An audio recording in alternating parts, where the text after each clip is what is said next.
မြတ်စွာဘုရားသည်စိတ်အငြိအကျေးကင်းစင်တဲ့နေရာမှာနံပါတ်1မို့လို့ဘုရားသည်လောကကြီးမှာအမျက်ဆုံးတန်ဖိုးအရှိဆုံးဖြစ်ရတယ်။ဒါကြောင့်မို့ဦးဇင်းတို့မြတ်စွာဘုရားဥပရိနိဗ္ဗာန်စံဃာနီးဝေလူဝရာမှာသတင်းသုံးတော့အာယုသင်္ခါရလွတ်တယ်ဆိုတာပိဿတို့ကြားဘူးပါတယ်နော်။အသက်ကိုရှည်အောင်ဂယုဆိုင်တဲ့ဖလားသမပတ်တွေသူမဝင်စားတော့ဘူးပေါ့ဗျာ။အဲ့ဒီမှာမြတ်စွာဘုရားရဲ့ခန္ဓာကိုယ်မှာသွေးဝမ်းသွန်တဲ့ယောဂဝေဒနာတွေကပ်ရောက်ပြီးတော့မလာဘူးလား။လာတယ်။အဲ့ဒီမှာသွေးဝမ်းသွန်တဲ့ယောဂဝေဒနာကပ်ရောက်လာတော့တရားမင်းကလာပြီးတော့ပြုစုတာဗျ။မြတ်စွာဘုရားရဲ့ခြေတော်ကလေးတွေလာပြီးတော့အမြဲတမ်းနှိပ်ပေးတယ်ခြေစုပ်လက်နဲ့ပြုတယ်ဟုတ်လားအဲ့ဒီမှာမြတ်စွာဘုရားကသင်တရားတဲ့သင်တို့နတ်တွေဟာတို့လူတွေရဲ့အနံ့ကိုယူဇနာပေါင်းများစွာကစပြီးတော့မခံနိုင်ဖြစ်တယ်မို့လားဘယ်နဲ့ကြောင့်လာပြီးတော့ဒီလိုပြုစုရတာလဲပူဇော်ရတာလဲမျက်နှိုးရတာလဲတန်ဖိုးထားရတာလဲအဲ့တော့တရားမင်းကဘာပြောလဲဆိုတော့မြတ်စွာဘုရားတဲ့မြတ်စွာဘုရားရဲ့သီလရဲ့နဲ့တမာတိရဲ့နဲ့ပညာရဲ့နဲ့တနည်းအားဖြင့်အညီအကျေးကင်းတော်မူခြင်းဒီဟုသောအကြောင်းကြောင့်ဖြစ်တော်မူလာတဲ့ဒီသူတော်ကောင်းရင့်နဲ့နေဟာတပည့်တော်တို့နတ်တွေဖို့အင်မတန်တန်ဖိုးကြီးပါတယ်အင်မတန်လည်းမျက်နှိုးပါတယ်အင်မတန်လည်းနှစ်ချိုက်ပါတယ်ဒီရင့်နဲ့ကိုဒါကြောင့်ဘုရားတပည့်တော်ပြုစုပေးရစေဆိုပြီးတော့မြတ်စွာဘုရားရဲ့မစင်အိုးကိုခေါင်းနဲ့ရွတ်တာတဲ့တရားမင်းကဟုတ်လားဒီပြင်လူတွေကိုလက်နဲ့တောင်အထိခွင့်မပေးဘူးတဲ့တရားမင်းကဟုတ်လားမြတ်စွာဘုရားရဲ့မစင်အိုးကိုခေါင်းနဲ့ရွတ်ပြီးတော့သွန်တာစွန့်တာအဲ့ဒါလိုမြတ်စွာဘုရားကိုပြုစုတာမြတ်စွာဘုရားယောဂဝေဒနာတွေအကုန်ကင်းသွားပြီဆိုမှတရားတာဝိဉ္ဇဏပြည်ကိုပြန်လာအဲ့ဒီမှာယဟန်တော်တွေကမြတ်စွာဘုရားကိုလျှောက်တာအောစရာကောင်းတယ်တရားမင်းနှက်စည်းစိမ်ကိုမခံစားဘဲနဲ့မြတ်စွာဘုရားကိုလမ်းပြီးတော့ပူဇော်တာပြုစုတာယူရတာအဲ့ဒီမှာမြတ်စွာဘုရားကဒီသူတော်ကောင်းယနတ်တွေဟာနတ်တွေကတောင်မှမျက်နှိုးရတယ်ဆိုတဲ့အဓိပ္ပာယ်နဲ့သူတော်ကောင်းတွေနဲ့ပေါင်းသင်ရကြိုးသူယုံမာတွေနဲ့ပေါင်းသင်ရခြင်းရဲ့အပြစ်အဲ့ဒီမှာဓမ္မပဒမှာဟောပါတယ်ပြောလို့ရင်းကတော့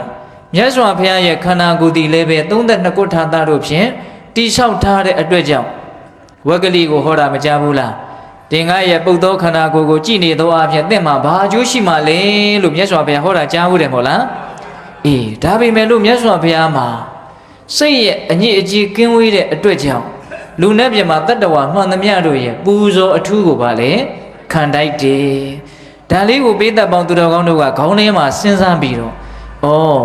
အညစ်အကြေးကင်းရင်ကင်းသလောက်မျက်နှိုးတိုက်တာကို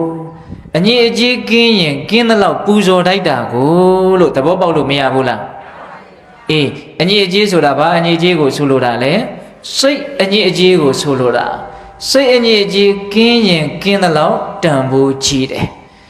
စိတ်အညစ်အကြေးထူရင်ထူသလောက်တန်ဖိုးမရှိဘူးဒါကြောင့်မိမိတို့ရဲ့ဘဝကိုတန်ဖိုးကြီးရင်လည်းဆိုရင်စိတ်ရဲ့အညစ်အကြေးတွေကိုတရားဘာဝနာတည်းဟူသောရေစဉ်ရေအေးဖြင့်ဘာလို့ပြရမလဲဆေးကြောရမယ်သီလရေစဉ်တမာတိရေစဉ်ပညာရေစဉ်လို့ပြောမယ်ဆိုရင်လည်းပြောလို့မရဘူးလားအေးအဲ့ဒါလို့မြတ်စွာဘုရားရဲ့ဒေသနာတော်နီလန်ကြကြမိမိတို့ရဲ့စိတ်မှာတန်တရားတစ်ခွင်ကဒီကနေ့တိုင်အောင်ဆွဲကပ်နေတဲ့စိတ်ရဲ့အညစ်အကြေးတွေကိုမိမိတို့ဆေးကြောနိုင်မယ်ဆိုရင်ဆေးကြောနိုင်တဲ့လောက်မိမိတို့ရဲ့တန်ဖိုးတွေဟာတက်မလာပေဘူးလားတက်လာမယ်ဒါကြောင့်ဦးဇင်းတို့တရားရဲ့ပထမပိုင်းအနေနဲ့စိတ်အညစ်အကြေးကင်းရင်ကင်းတဲ့လောက်တန်ဖိုးကြီးပါတယ်ဆိုတာလေးကိုပေတပေါင်းသူတော်ကောင်းတို့နားလည်သဘောပေါက်ပြီးတော့မိမိတို့ရဲ့ဘဝမှာတန်ဖိုးရှိတဲ့ရှိအောင်မကြိုးစားသင့်ဘူးလားအေးတန်ဖိုးရှိအောင်ကြိုးစားလို့တန်ဖိုးတွေရှိလာပြီလဲဆိုရောတန်ဖိုးကြီးလေဘေးကမျက်နှိုးလေပါဘေးကမျက်နှိုးကြတဲ့မေတ္တာတွေစေတနာတွေအဲ့ဒါလို့ဘေးရဲ့တန်ဖိုးထားမှုကိုရရင်ကိုယ်လည်းပဲ